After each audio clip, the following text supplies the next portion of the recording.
All right, we got a piece of deer antler we're going to mark on with the xTool F2 Ultra UV. And I knew it would do it because it's marked on everything I've tried to mark on so far. I just had trouble finding some settings, so I had to play around with it some. There's not a lot in terms of marking on bone with a UV laser on YouTube. I wanted to do this just to give you a base set of settings to start from. And know this, it smells horrible. So open some windows and doors before you do this. Here's the first test I made. I think I'll just mark something else right here and show you what settings I've used. So when you're using something that's an odd shape and you're trying to get focused, just lay something flat on top of it like that, and then pull those dots together. And then another thing is when you get your text or whatever you're writing set in place and you do your frame, just select the text or the graphic you've got, select it, hit frame, and then you can move it around with the arrow keys. All right, so we're going to hop into xTool Studio, set something up real quick, and give it a try. Okay, we're in xTool Studio. If you go up to unknown material, they do have an ox bone. It's over here under bone somewhere other. And then there's a bone in here right there. Click bone. That's the only one that comes up. But if you apply it, I'm not going to apply it again. It's going to wipe out the settings I have. It did have some settings. I'm just going to close it. It had speed, pass of 1, and lines per centimeter and frequency. But it didn't have a power setting. So I don't know how much good that would have done. So I'm just going to run it as unknown and then save these settings for bone. So I have drawn the conclusion that that antler could possibly be a jackalope. So that's what we're going to ride on it. So we're going to hit this, and I ended up on 70% power, 100 millimeters per second, 2 passes, 300 lines per centimeter, and a frequency of 40. We're going to run this and see what we get, and then we'll come back, and I'm going to save this. If it works good, it should, and then just save it as a custom setting. All right, let's hit process and do it.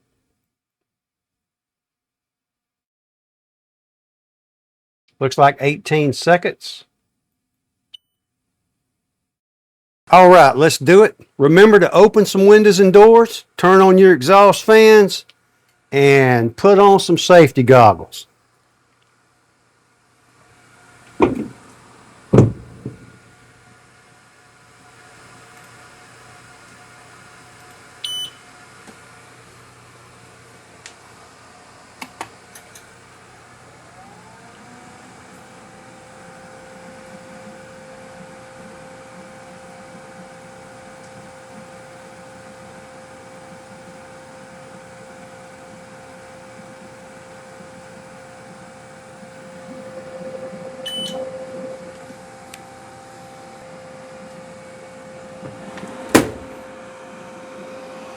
It's got one spot.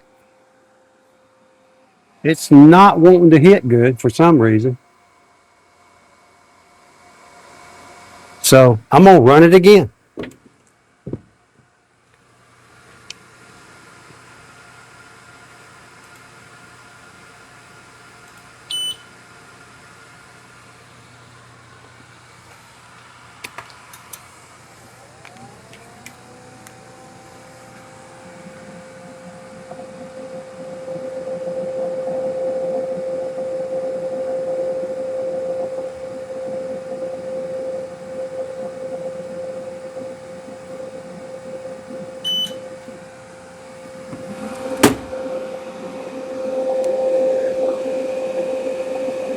I'm going to move that text over to the right a little bit because there's something strange with the area right here where Jack is.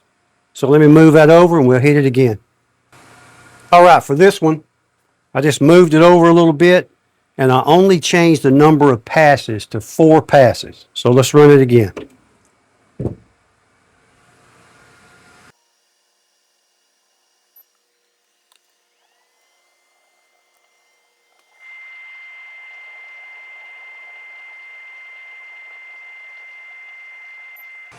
All right, let's take a look.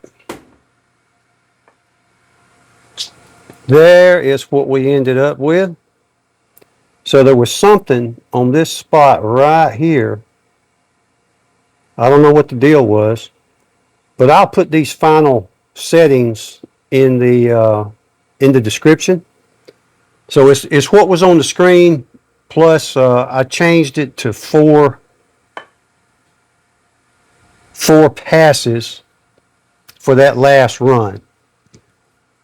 Let me zoom this in a little bit. There you go. That looks better. All right. Well, that should give you some base settings if you're dealing with Bone or Antler. So I jumped back in xTool Studio because apparently the way you save custom settings has changed recently. I guess with the last update, and I just hadn't noticed it until now. Used to, prior to the update, you could go here, save settings, and you could put everything in this pop-up. But now it's going to save this scheme to unknown material, and we don't want to do that. So be careful if you have another material open and you try to save. You probably don't want to do it that way. So go back up top, click unknown material, go over to my materials, click, and you'll see anything you've saved previously. And then you can go up top and click add material. Here you can add new, and then you can import from the file that you're working on. It probably needs to be saved first, so save it, and then you'll be able to import the file. Click import, find the file, click confirm, and it'll put all those settings in there. And even though it has all this information over here, you still have to put something here. So we're going to call it Antler again. You could add a photo. You want to put main characteristics. Let's see if it's got odor in here. Yep, there we go. We'll put that because this stinks for sure. So put whatever you need. If you have a favorite supplier, purchase link, anything you need to remind you would be helpful. And then you can click save. All right, so you've got the settings. I'll still put them down in the description. If you got questions, let me know. I may not have all the answers because this is the first bone I've done, but it did work. So I'm glad to help you out if I can. And remember, if you do it, it does smell horrible. So open some windows and doors. And I will drop a link to where I got these on Amazon. Or you can go to the pet store and pick them up. They're just called split antlers. And I'm sure if you flip it over to the other side, sand it off, maybe grind it off a little bit, you could put some nice text on there or some kind of object, whatever you like to put on there. So just check back often for new videos. You folks take care, and we'll see y'all next time. Thank you.